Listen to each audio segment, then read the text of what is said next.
Est-ce que vous pouvez nous présenter les 3 vins qui, pour vous, sont les plus représentatifs de votre domaine? Bonjour, oui, donc j'ai choisi 3 vins parmi notre grande gamme qui représente à peu près une trentaine de vins. Le premier, on est sur le Grand Cru du Goldert, qui est situé sur la commune de Geberschwir. Le deuxième provient de notre lieu-dit, le Clos Winsbull, sur la commune de Wienermir. Et le troisième, c'est le lieu-dit de Grand Cru, Rannen de Tann, sur notre parcelle de Clos Saint-Urbain, en Pinot Gris. Ce sont 3 vins que j'aime beaucoup, qui représentent un petit peu ce qu'on cherche à faire, disons, aujourd'hui, qui montrent aussi une diversité de terroirs, parce que notre domaine est quand même étendu sur beaucoup de kilomètres sur toute l'Alsace, et aussi des terroirs qui sont très très différents dans leur âme et dans leur fonctionnement. Voilà. Donc le premier vin, Muscat Goldert 2017. Le Goldert est un grand cru qui est issu de la famille Umbrecht, donc de mon grand-père paternel. La famille Umbrecht est vigneronne de père en fils depuis la guerre de 30 ans, sur la commune de Geberschwir. Et le Goldert est le cru, disons, le plus emblématique de cette commune. C'est aussi un des rares grands crus en Alsace qui a une très très grande réputation et histoire pour le cépage Muscat, qu'on ne retrouve plus beaucoup en Alsace malheureusement, et encore moins dans les terroirs grands crus. Donc moi je suis particulièrement amoureux de ce vin, qui est aussi un des vins préférés de mon grand-père. Et c'est pour ça que je tiens à le présenter absolument maintenant. Donc le Goldert est un terroir qui est exposé à l'est. On est sur un calcaire de type oolitique. C'est un calcaire jaune, composé de petites huîtres qui se sont un petit peu agglomérées entre elles, un peu comme un grès calcaire. On est sur un terroir marno-calcaire, donc on va retrouver des argiles. C'est un sol relativement profond, assez fertile. Un terroir qui, étant exposé à l'est sur une pente relativement douce, en tout cas là, une sorte de parcelle de Muscat, est un terroir qui est moyennement précoce. On est proche de Colmar, mais quand même sur un climat qui mûrit un petit peu plus tardivement. Exposé à l'est, ça veut aussi dire des parcelles qui reçoivent le soleil le matin, ce qui est très très bon pour bien mûrir les peaux, pour avoir, disons, un très bel état sanitaire, mais beaucoup moins chaud dans l'après-midi et le soir, ce qui est aussi très très bon pour un cépage qui est relativement sensible au chaud, qui a un petit peu du mal, disons, à conserver des belles acidités. Alors la tradition dans le Goldert, et on le retrouve chez beaucoup de vignerons dans ce terroir, est de conserver le cépage Muscat d'Alsace, qui est donc le Muscat petit grain, le même qu'on trouve dans le sud de la France. C'est un Muscat qui conserve une plus belle acidité que le Tonnelle, qui est également présent dans la région. C'est un Muscat qu'on va retrouver dans les 2 couleurs, blanc et rouge, qui sont mélangés dans la parcelle. C'est toujours été, disons, une tradition dans la famille.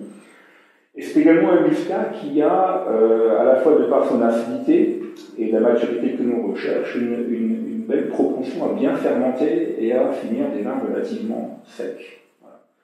Alors,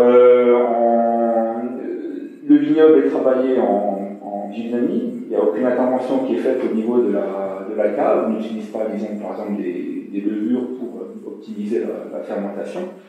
Mais c'est un terroir qui fermente lentement, qui a un peu le profil d'un Riesling, de par une belle acidité. On voit souvent des fermentations qui sont très très lentes sur ce Muscat, qui peuvent durer par exemple une année entière. C'est le cas du 2017 et des Riesling précédents. Et qui est mis en bouteille 1 mois et demi après la vente. Donc ce vin a été mis en bouteille il y a 2 mois, donc début mars 2019, après avoir séjourné toute sa vie sur les grilles de fermentation. Voilà. C'est une façon de travailler qui est tout à fait classique sur le domaine. Le Muscat également, ce cépage est intéressant, pas seulement aussi pour ses arômes, mais par la qualité de ses tanins quand les peaux sont bien mûres. En mûrissant plus lentement dans le Goldert, les peaux acquièrent une belle maturité tannique. Et sans aller jusqu'au stade d'une macération complète, nous travaillons en général le Muscat très très longtemps au niveau du pressurage pour extraire bien au niveau des peaux, pour bien sortir un peu ces tanins qui sont aussi très très intéressants, qui donnent beaucoup de caractère au vin. Et après, bon, on essaie aussi de ne pas dépasser une certaine maturité pour ne pas avoir, disons, trop de sucre résiduel. C'est pas forcément un type qui fonctionne toujours bien. En tout cas, comme nous on le voit dans nos muscats. Et le 17 représente vraiment, disons pour moi, l'équilibre classique que l'on retrouve dans notre Goldert.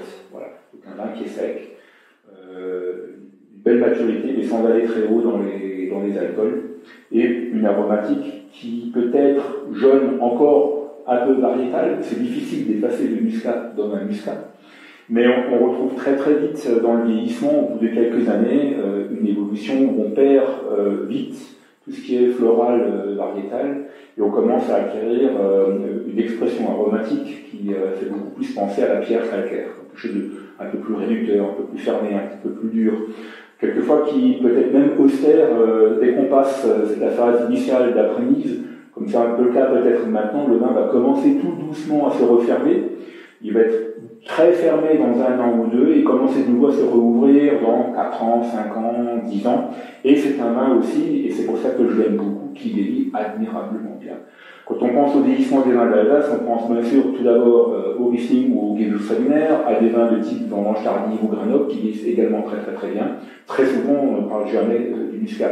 Les muscats dans le Goldert vieillissent de façon admirable. Et on en a la preuve parce qu'on peut remonter jusqu'au début des années 60.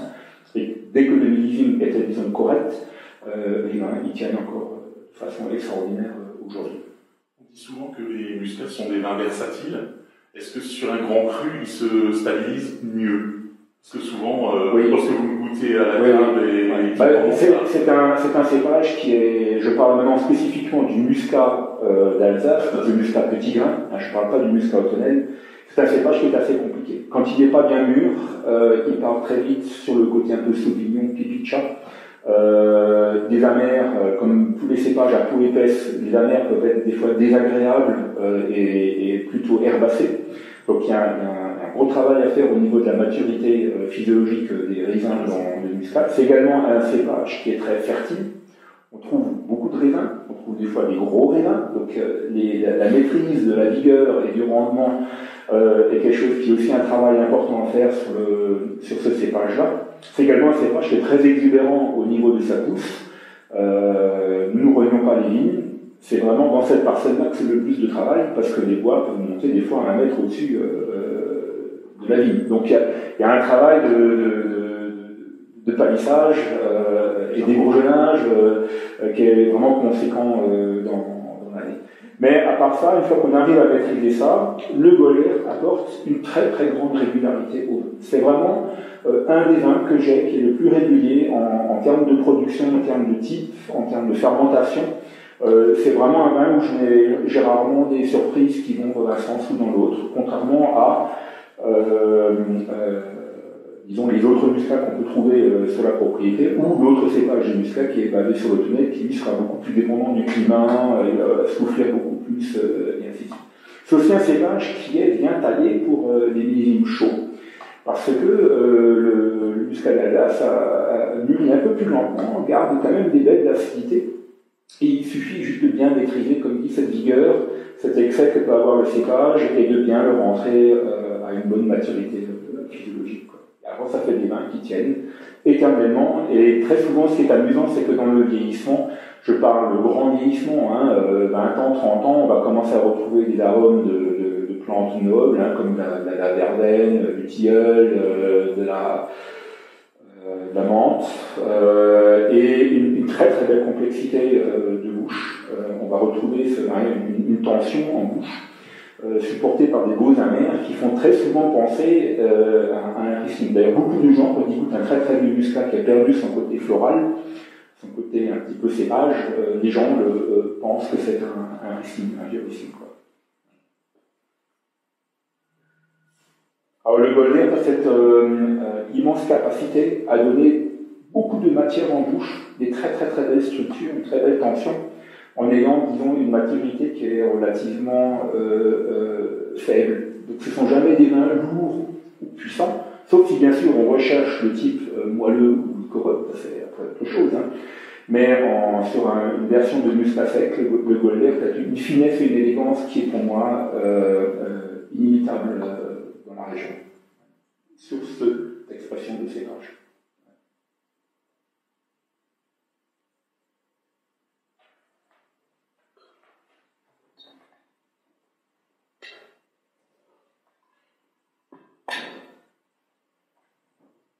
En 2017, c'est un millésime solaire. On a eu un gros épisode de gel fin avril qui a fait beaucoup de dégâts sur l'exploitation. Nos 40 hectares n'ont pas été touchés de façon identique. En moyenne, on a perdu à peu près 60% de la récolte. Le Goldberg a été un petit peu moins touché parce qu'il est un petit peu plus tardif. Les vignes n'étaient pas encore tout à fait débourrées. Et aussi sur les cépages sensibles, nous pratiquons des tailles extrêmement tardives. Donc, comme par exemple cette année, on a terminé de tailler les vignes il n'y a pas si longtemps que ça. Et aussi, nous gardons des bois en l'air avant de les arquer le plus tard possible. On préfère perdre un ou deux bourgeons en arquant. Souvent un bourgeon qui aura peut-être même été éliminé, disons, à l'ébourgeonnage. Donc ça ne fait pas vraiment une grande différence que de tout perdre en liant trop tôt les vignes. Là, par des phénomènes d'acrotomie, les bois, les bourgeons qui sont en bout de sarment débourrent beaucoup plus tôt, surtout si on les laisse en l'air. Et donc les bourgeons du bas, plus exposés au gel parce que plus proches de la terre, débourrent beaucoup plus tard. Et donc ça permet de gagner 10 jours, 15 jours. Ça nous a permis de sauver des parcelles entières dans des coins qui ont été gelés à 95% en 2017, par exemple. Par contre, après, il faut y aller vite. Une fois que ça commence à pousser, il ne faut pas attendre non plus que la vigne les voit trop long. Autrement, ça devient aussi un autre type de problème. Mais le Goldberg, pour nous, est un vin d'une très très très grande régularité. Et ce profil qui est sec, mais on sent quand même, disons, un peu la richesse du millésime. On a cette densité qui est liée au très faible rendement de la récolte de 2017, qui va également amener un sel en bouche qui renforce vraiment la sensation de structure. Ce n'est pas du tout un vin puissant, mais on a une belle longueur en bouche. Voilà. Ça a été récolté début septembre. Là, comme on le disait, c'est un bébé muscat, on peut dire. Oui. C'est pour un grand cru, déjà c'est très jeune, en plus, comme vous l'avez dit, c'est un vin qui a été mis en bouteille très récemment. Donc, le potentiel de garde, vous l'avez dit, important. Maintenant, vous marieriez avec quoi, comme mets, par exemple? La dernière fois que vous avez pu le déguster, vous avez pu le déguster avec quoi? Alors, je vous reprends pour le 17 maintenant, parce que moi c'est beaucoup trop jeune. Et je peux vous le montrer preuve à l'appui. La semaine dernière, j'ai ouvert un 69 Muscat Goldberg pour être servi avec des langoustines. Et c'est un très très beau mariage. D'accord. Voilà. On n'était pas.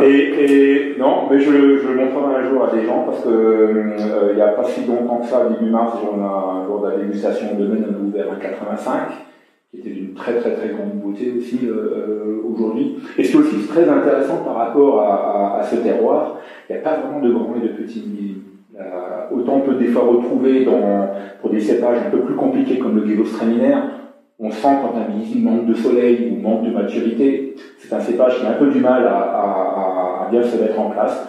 Le muscat, lui, il est un peu comme le Riesling, c'est pas parce qu'il y a un peu moins ou plus de soleil que le vin va être moins bon ou meilleur, ou plus riche, ou pas. Et quelquefois, on a des très très belles surprises sur des millésimes considérés comme étant, disons, moyens. Je pense à des millésimes comme 87, comme 86, comme 94, comme vous voyez, des années qui ne sont pas évidentes. Plus récemment, je ne sais pas, comme par exemple 2013, 2011, on a des très très très très très beaux vins. C'est l'avantage de la régularité. Oui, oui. Alors, le boire avec quoi? C'est le Goldberg, on est très vite dans la minéralité, on est très vite dans une expression de fruits qui est très, contrôlée, on n'est pas dans l'exubérance. Donc on peut facilement aller sur des fruits de mer, des poissons, des plats, même des fois très très très élaborés. On n'est pas obligé de se cantonner aux asperges, à l'apéro ou quelque chose comme ça. Oui. Même si c'est très très bon, on a une ouverture d'utilisation qui est très très très grande. 2017, c'est parce que vous avez une telle demande que vous êtes déjà obligé de produire, de mettre en vente celui-ci, ou finalement c'est... Alors je pense que l'amour que j'ai pour ce vin a dû se traduire par aussi peut-être, les gens m'ont aussi écouté, je pense, ces 20 ou 30 dernières années. Et j'ai rejoint le domaine en 89, donc ça fait 30 ans presque jour pour jour, au mois d'avril 89 que j'ai rejoint le domaine. Et j'ai toujours mis en avant le muscat du Golder, même si c'est une de nos plus petites cuvées. Premièrement parce que je trouve qu'il est dommage que ces cépages disparaissent d'Alsace, ce qui est un peu le cas aujourd'hui. On en retrouve de moins en moins, et de moins en moins dans des lieux-dits, dans des grands crus. Or, il a sa place. C'est un cépage qui est capable de faire des choses magnifiques. Et donc, à chaque dégustation, on le met en avant, et résultat, les gens ont écouté. Et aussi, il faut dire que c'est un muscat, est un nom de vin qui est très, vieux jeu. Quand on parle muscat, la plupart des gens pensent vin doux, sucraillon, liquoreux, fortifié, des choses qu'on ne sait pas trop comment utiliser. Or, le vin en tant que lui-même, surtout sur un beau terroir comme le Golder, c'est un des vins les plus modernes qui peut exister. On a un vin qui est dans la légèreté, l'élégance, sur des belles acidités, des amers qui sont très très intéressants, des vins qui n'explosent pas au niveau alcool, qu'on peut facilement utiliser aussi à table, et qui ont une aromatique qui fait toujours sourire les gens. Et donc, c'est vraiment des vins qui font plaisir. Il faut juste aller à l'encontre du cépage, en fait, qui est son Pyrénie. Le nom du cépage est son Pyrénie. Et donc, on parle plus de Golder, disons, que de muscat, en fait. Ouais. Bon, après, en même temps, j'aurais tendance à dire que muscat comme sylvaner, c'est un peu le même combat, c'est les meilleurs qui restent, quoi. Oui, voilà. C'est effectivement, quand les choses deviennent difficiles, c'est les plus forts qui restent debout. Et le fait qu'il y ait encore plus de 30% du Golder qui est planté dans ce cépage-là montre qu'il y a quand même un attachement de la part des vignerons dans ce terroir à ce cépage-là, quoi. Mais qui ne se marie pas, par contre, avec les autres cépages. C'est pas vraiment un cépage qui peut servir de base d'assemblage. Un peu comme le Guinness qui va trop facilement marquer. Petite anecdote, vous avez dit pastille jaune qui est votre marque de fabrique également. Est-ce que vous pouvez peut-être expliquer pourquoi? C'est une pastille en cire qui est posée sur le bouchon au moment de la mise en bouteille. On n'est pas les seuls à l'utiliser. Il y a d'autres vignerons en Alsace aussi qui l'utilisent maintenant, mais effectivement, c'est pas très très fréquent. En fait, cette pastille, comme vous le voyez, quand on stocke les bouteilles en cave, nous ne mettons pas de capsule de transport, ni même d'ailleurs d'étiquette en fait. Et le bouchon peut très facilement, surtout si la bouteille n'est expédiée que 2-3 ans après la mise en bouteille, ce qui est souvent le cas pour nos vins. Le vin reste en cave quand même un certain temps.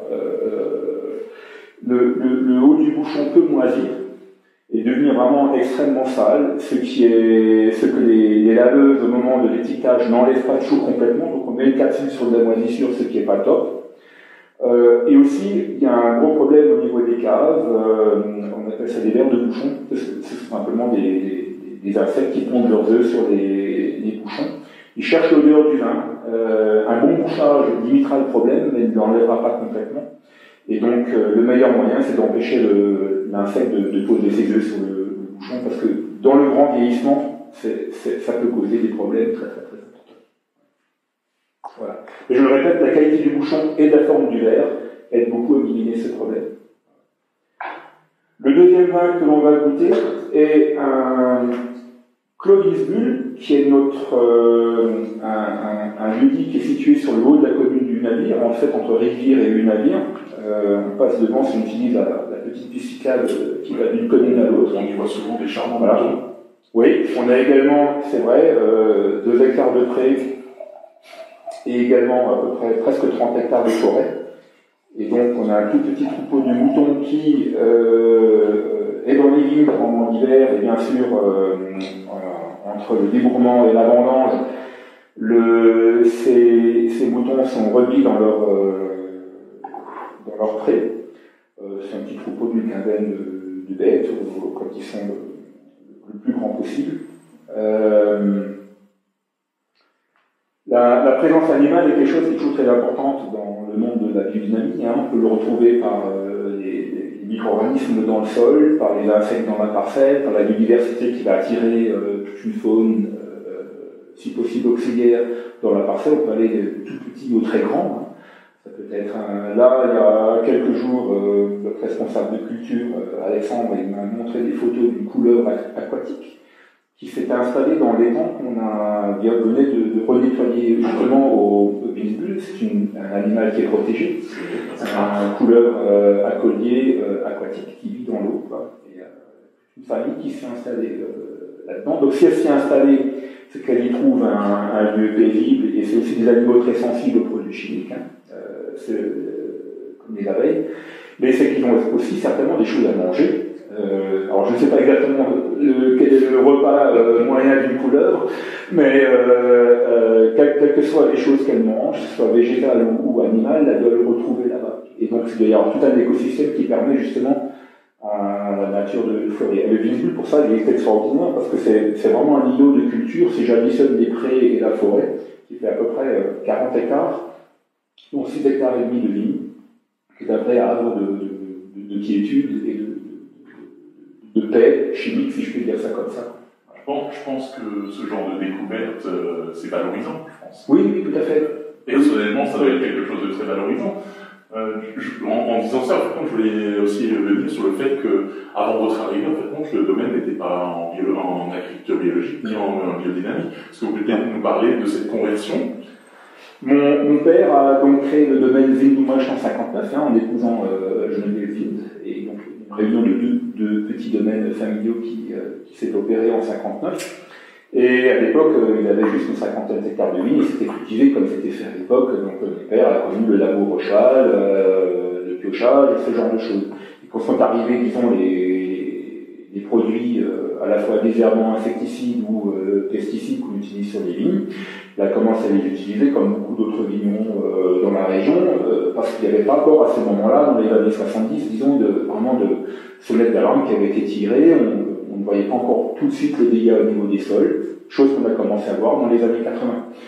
Il y a eu quelques années comme ça un peu repères, comme par exemple 83, année de sécheresse, de forte chaleur, les sols étaient très durs, difficiles les vignes commencent à souffrir de sécheresse, et chose qu'on ne connaissait pas vraiment en Alsace, même dans des climats extrêmement chauds qu'il y a déjà eu dans le passé, parce que les sols étaient faits différemment. On commençait à avoir de plus en plus de problèmes, la chlorose, ce genre de choses, des déficits alimentaires, et on ne comprenait pas, parce que quand on analysait les sols, on voyait que l'élément était présent dans le sol, mais la vigne n'arrivait pas à le trouver. Et donc c'était ça, des phénomènes de blocage. Et donc, petit à petit, mon père était parti sur ce qu'on appelle aujourd'hui une agriculture, disons, raisonnée, ou soutenable, en diminuant beaucoup de produits qu'il utilisait. Il a commencé par acheter des engrais et des composts bio pour mettre dans les vignes, et ainsi de suite. Et petit à petit, en essayant justement de faire un compost bio nous-mêmes, on s'est rendu compte de l'importance de la biodynamie, parce que c'était avec des fumiers en biodynamie qu'on a réussi à faire les meilleurs composts. Parce que au début des années 90. C'est petit à petit nous a amené vers une culture biologique. Voilà. Moi je dis toujours, je ne cherche pas à donner des excuses, mais aujourd'hui on sait qu'il y a des produits qui sont dangereux, on sait qu'on endommage les sols, on crée des problèmes de tassement, on a des pertes de biodiversité. Aujourd'hui on ne peut pas dire je ne savais pas.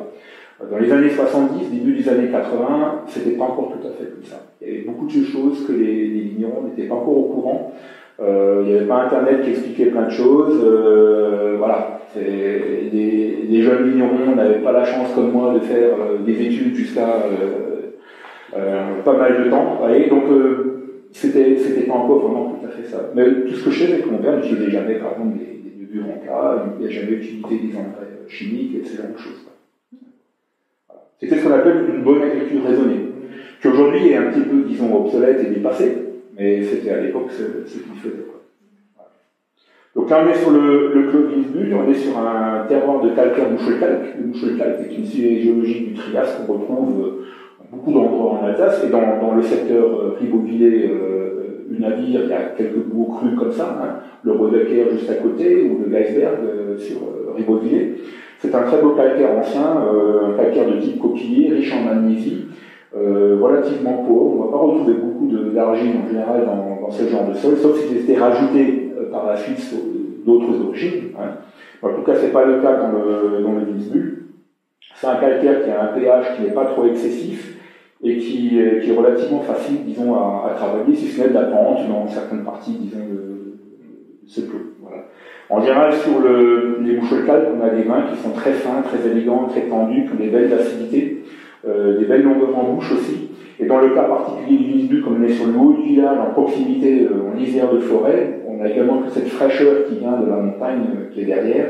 Et donc on va retrouver en général sur les vins du Winzebühl des belles acidités, des vins extrêmement tendus, des vins qui vont avoir de la niaque en bouche et des très très très belles longueurs, mais qui n'est pas liée à la puissance même du vin, mais plutôt à cette présence acide qui est vraiment la colonne vertébrale des vins issus de ce terroir, qu'on retrouve particulièrement sur le Riesling.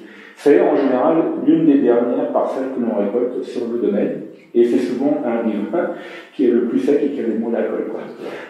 Donc c'est un petit peu paradoxal, mais c'est comme ça. Alors cette propriété est extraordinaire parce que là c'est une histoire qui remonte à très très très longtemps. C'était au départ au XIVe siècle un relais de chasse de la famille Habsbourg qui s'appelait Erlach Winzebühl. C'était une très très très grande propriété qui recouvrait aussi une grande partie des forêts de châtaigniers qui se trouvent à l'arrière du Huclo et qui montaient très très haut dans la forêt. Voilà. Et les premières, dans les écrits qu'on a pu retrouver, les premières mentions vraiment du vin datent du milieu du XVIIIe siècle, 1760, où à l'époque c'était les Württemberg qui étaient retrouvés, disons, propriétaires des parcelles, qui avaient tout remis en œuvre et qui avaient commencé à bien replanter, disons, le Winzebühl. C'est un terroir qui était assez difficile à comprendre au départ, parce que de par sa situation, on peut croire que les vins ne mûrissent pas bien. Mais c'est un terroir où il suffit de ne pas exagérer les récoltes, savoir bien travailler les sols, et on a des vins qui sont extraordinaires. C'est un terroir où le Riesling s'exprime très bien, mais est-ce que d'autres cépages s'expriment aussi, ou ont pu s'exprimer de par le Riesling? Oui. Alors dans le passé, je ne sais pas, mais aujourd'hui on y cultive en Winzebühl aussi du Gewürztraminer et du Pinot Gris. Et également pour une cuvée d'assemblage que l'on fait, un peu à l'extérieur du Winzebühl. Tout n'est pas sur le Winzebühl en lui-même, mais plutôt sur le Erlach aussi, un assemblage auxerrois chardonnay qui est vendu le gros du Winzebühl est plutôt planté en Pinot Gris. Qui représente presque, pas tout à fait, mais pas loin de la moitié des vignes. Et après, c'est le Riesling et le Gewürztraminer qui sont Et celui qui a la plus grande notoriété, paradoxalement, c'est le Riesling? Non, pas forcément. Non. On a, ça, c'est maintenant le vin que j'ai choisi parce que j'adore cette rigueur qu'il a. On est vraiment dans le côté agrume du Riesling, cette tension agrume. On n'est pas trop sur les amers dans les Winzebühl, mais vraiment sur cette acidité. Et un vin qui ne part jamais sur ce côté réducteur, pétroleux du Riesling que moi je n'aime pas trop. D'ailleurs, c'est un terme que moi je n'aime pas trop utiliser d'ailleurs le mot de pétrole parce qu'il veut tout dire et n'importe quoi. On est sur un vin qui est agrume, sur la réserve, presque fermé dans sa jeunesse, qui peut avoir une certaine dureté et qui met, comme beaucoup de Riesling du secteur, des fois quelques années vraiment à souffrir. C'est également un très très très beau vin de garde. Et en sachant bien travailler la vigne, on a des acidités qui sont mûres, qui sont salivantes. On n'est pas sur un Riesling qui est dur, herbacé ou avec une acidité, disons, malique de pomme verte. C'est pas du tout le cas de ce terroir-là. Alors, les autres cépages qu'on y cultive, pour moi, sont également des références dans ce style. On va retrouver la patte du terroir sur les trois cépages. On a décidé d'assembler le chardonnay et l'auxerrois dès le départ ensemble, parce que ce sont deux cépages qui fonctionnent un petit peu de la même façon, qu'on peut récolter le même jour. C'est cohérent au niveau des maturités techniques et physiologiques. Par contre, entre un Pinot Gris et le Riesling, j'ai un décalage de presque 3-4 semaines dans les dates de maturité. Donc pour moi, ce ne sont pas des vins qui sont prêts à se causer ensemble. Il y a un trop grand décalage dans les dates de maturité, où un cépage précoce comme le Pinot Gris va être récolté 3-4 semaines avant le Riesling. Surtout dans les années où les mûrissements sont très lents, comme en 16 par exemple, ou en 18.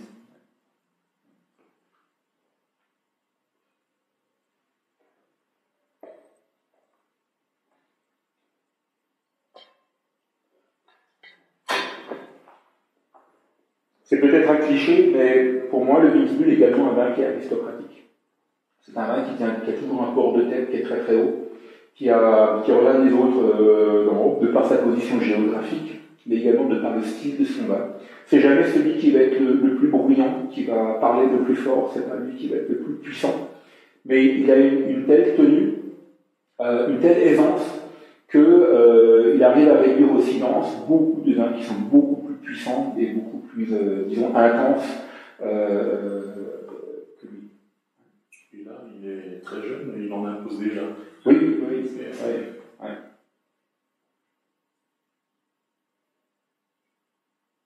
Après, 17 également un millésime où les vins se révèlent relativement bien dans leur jeunesse. Il y a cette intensité solaire qu'on ressent un petit peu dans le vin, même si c'est pas un vin qui a beaucoup d'alcool, à peine à 12 degrés d'alcool acquis. Mais je pense que là, il y a aussi un petit peu, disons, la patte du millésime. Je ne cherche pas, moi, à effacer le style du millésime. Pour moi, ça fait partie de la signature d'un vin. Il est normal qu'un grand terroir arrivera à s'imposer par rapport au millésime, mais n'arrivera pas à l'effacer complètement. Un millésime chaud, tardif, précoce, froid, va avoir des styles légèrement différents, qui seront moins exagérés dans des grands terroirs, comme on a vu tout à l'heure pour le muscat, que sur un tout petit terroir où là, s'il fait trop chaud, les vins vont être plats, et s'il fait trop froid, ils ne seront pas mûrs. C'est pas le cas ici. Le troisième vin provient du Grand Cru du Rhin, qui est situé pour nos parcelles sur la commune de Thann, dans le sud de l'Alsace. Mon père, Léonard, a acheté les premières parcelles en 1977, 3 hectares et demi, qu'on a complété avec un tout petit peu plus de 2 hectares dans les années qui ont suivi.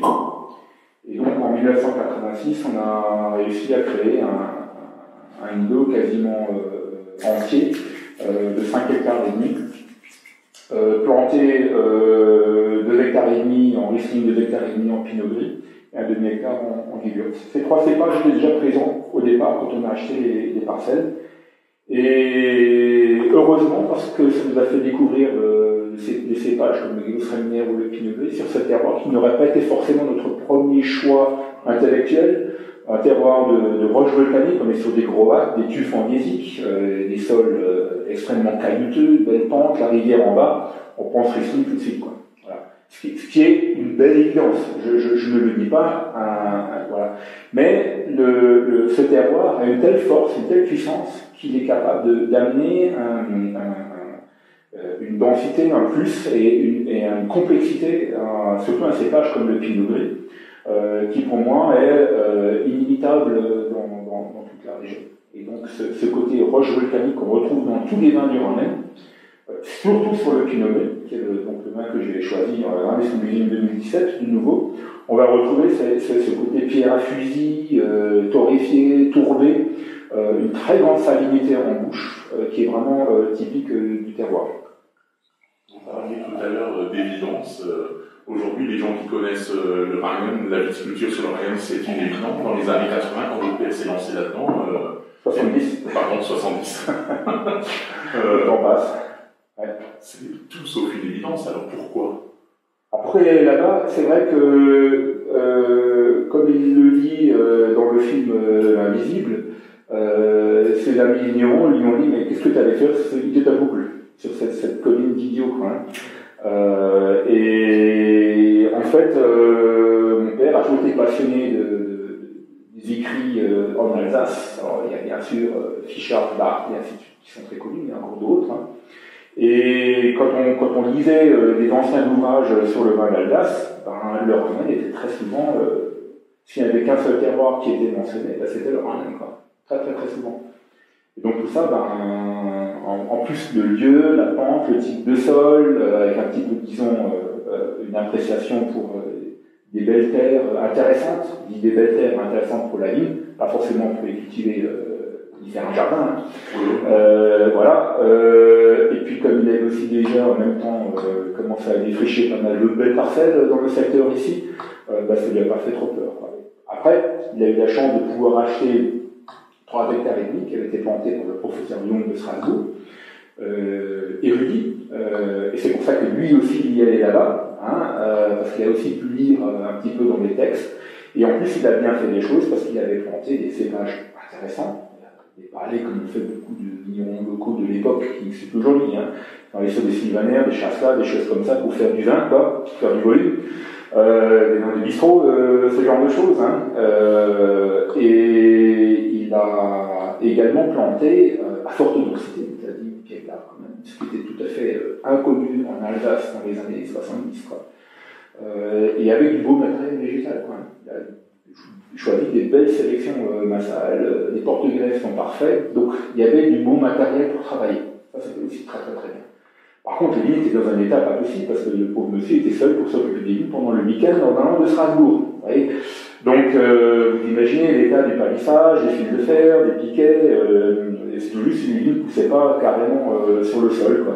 Pour les gens qui ne sauraient pas, rappelez peut-être juste la pente. C'est une pente moyenne de 89%, mais qui ont des extrêmes qui peuvent monter jusqu'à 130. Donc 100% c'est 45 degrés, c'est un angle droit en fait. Donc c'est une pente qui est très très très forte. Le passage au travail du sol là-bas, c'était le plus dur sur le domaine, parce qu'il a fallu trouver des petites charrues, des treuils. Et le cheval n'y arrivait pas, c'est clair. L'homme, oui, mais à la pioche.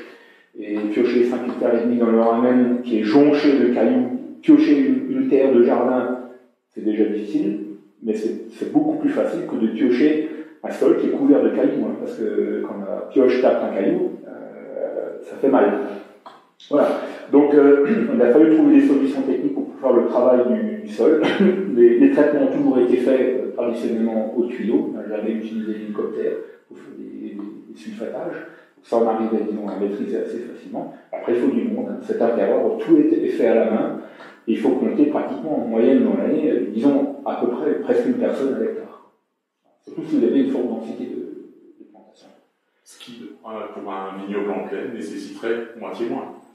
Même, moi, je dirais, aujourd'hui, peut-être même 4 ou 5 fois moins. Voilà. Si c'est pas 10 fois moins dans certaines situations. Tout le mérite. Voilà. Est-ce qu'on fait les choses, disons, plus simplement, sur des sols faciles à travailler, même sans forcément utiliser des herbants partout. Hein. On arrive aujourd'hui à travailler presque seul 7, 8, 9 hectares de vie. Après, il faut une petite aide de temps en temps liée pour les travaux un peu de palissage, ce genre de choses.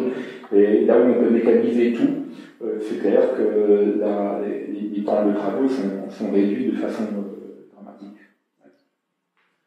Allez, découvrons cela. Voilà. Donc on est de nouveau sur le millésime 2017, comme les deux autres vins. Aussi pris par votre succès, pour qu'on soit déjà en 2017 un peu moins que, disons, surtout le Goliath, parce que le Goliath c'est une toute petite cuvée chez nous. Hein. On va produire entre 1500 et 2000 bouteilles par an à peu près en moyenne. Si quelqu'un m'achetait maintenant 1 ou 2 hectares de muscat à Goliath, je le prends tout de suite. Hein. Et j'aurai un peu plus de vin à vendre aussi. Et je mettrai peut-être un peu plus de temps à le vendre. Mais disons, le Pinot Gris du Ramen, comme nous avons quand même 2 hectares et demi, malgré le rendement très faible de l'ordre de 20-25 hecto-hectares, c'est quand même des cuvées qui sortent 6000, 7000 bouteilles quand tout se passe bien. Hein, voilà, c'est pas le cas chaque année. Mais donc c'est aussi quand même une cuvée qui est un petit peu plus importante. Voilà. Le Pinot Gris aussi jouit, disons, d'une mauvaise, pas forcément image, mais d'une mauvaise connaissance du produit. Comme c'est un vin qu'on retrouve en Alsace un petit peu dans beaucoup de formes différentes, des vins doux, des vins secs, des vins demi-secs, des vins liquoreux, c'est aussi un vin qui n'est pas forcément le plus facilement, disons, commercialisable aujourd'hui. C'est un consommateur qui va dans un restaurant, qui a une idée du style de vin. Alors je parle maintenant pas de cépage, hein, forcément, mais on est très souvent sur des cépages qui sont produits en vin moelleux, liquoreux, donc voilà, ça crée un petit peu plus de problèmes. J'avoue qu'aujourd'hui, un cépage de type Riesling fonctionnera beaucoup mieux que le Pinot Gris en commercialisation, quoi. Après, c'est aussi à nous d'éduquer nos clients hein, et les consommateurs de vin et de chercher à les habituer à un format. Voilà. Donc c'est vrai que depuis maintenant 3 ans, le Pinot Gris du Ramen, on a la chance de pouvoir le récolter à niveau de maturité, on essaie d'éviter les botrytis, et comme c'est le cas du 2017, c'est un vin qui est complètement sec. Et là, on a un gros avantage dans le Rhin, et je ne sais pas pourquoi, c'est souvent un des derniers Pinot Gris que l'on récolte pour faire un vin sec, et c'est toujours celui qui fermente le plus facilement. Et donc, voilà, il va y avoir des levures spéciales dans le Rhin.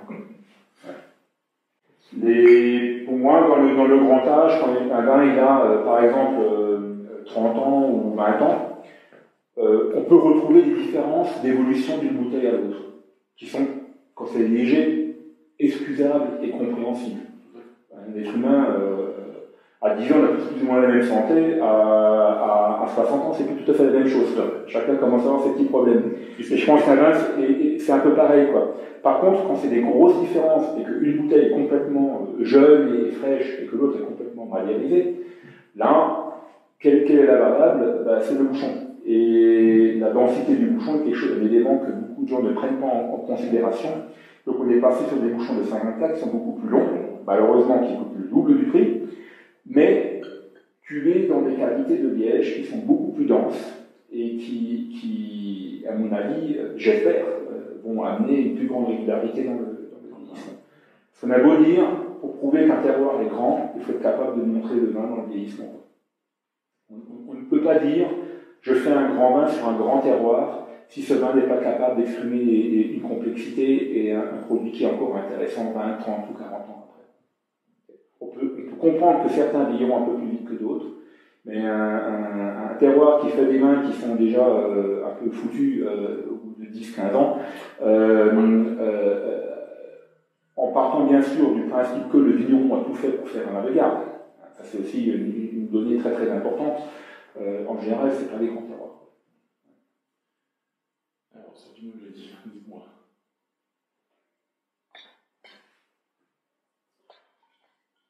Donc le Rhin est un terroir de feu, c'est un ancien volcan. On va y retrouver une minéralité dans le sol qui est tout à fait différente des autres terroirs qu'on retrouve en Alsace. Il y a des synergies aussi qui se mettent en place. Et donc c'est déjà au niveau de l'aromatique, on est sur la pierre à fusil, le fumé, le tourbé, très très caractéristique de ce terroir. On ne retrouve pas du tout le côté coin, poire, fruits blancs, pêche, d'un pinot gris très mûr dans un terroir calcaire par exemple. La bouche, on va avoir une sensation tout à fait différente. On aura une salinité très très très forte qui va faire en sorte que le pH du vin est un petit peu plus élevé et on va retrouver plutôt une qualité basée sur les tanins et le sel que sur l'acidité. Ouais. Si je prends par exemple le terroir du Wiesbull précédemment, où tous les vins du Wiesbull, y compris le Pinot Gris, sont basés sur une colonne vertébrale en acide, sur le Rhin, on va être sur les tanins et sur le sel, qu'on ressent très très très bien sur la finale de bouche, surtout quand le vin est très sec, comme c'est le cas ici. Un vrai vin de gastronomie. Oui, alors c'est un terme que j'utilise avec beaucoup de modération parce que on peut trouver des grands vins liquoreux qui vont très bien aussi avec de la nourriture. Donc le terme gastronomie est pour moi un petit peu, disons, un peu mal utilisé en ce moment. Mais c'est vrai que c'est un vin qui va accompagner admirablement bien des poissons fumés, des viandes blanches, du veau, ce genre de choses, du porc, et ainsi de suite. Bon, c'est un vin qu'on peut boire dans beaucoup de situations, mais qu'il faut s'y attendre un tout petit peu. On est là sur un vin qui amène déjà beaucoup de plaisir, le terroir est déjà bien expressif. Je peux vous garantir, pour avoir fait récemment aussi des dégustations, si on remonte 20 ou 30 ans en arrière, sur un profil très sec comme celui-là, là on est vraiment dans l'explosion du terroir, qui est encore très réservé aujourd'hui. C'est un vin qui demande encore à beaucoup s'exprimer. En plus, le Rhin est un vin où les années passent, le terroir marque de plus en plus. Oui, et paradoxalement, la patte du vigneron commence à disparaître. Oui, c'est vrai. Oui. C'est l'une des marques de fabricants. C'est aussi un terroir, alors là j'ai ma pâte blanc pour vous le montrer en relief, mais c'est aussi un terroir qui fait des vins qui sont beaucoup plus colorés que les autres. Ça on le retrouve, il y a certains millésimes qui sont plus marqués que d'autres, bien sûr, mais c'est un point commun qu'on a entre tous les vignerons. On n'est pas très nombreux à faire des vins du Rhin, donc on goûte très souvent les vins ensemble, et c'est un des caractères communs que l'on retrouve aussi très très régulièrement, cette densité colorante qui est beaucoup plus marquée sur les vins du Rhin par rapport à tous les autres terroirs que chaque vigneron peut avoir dans sa cave.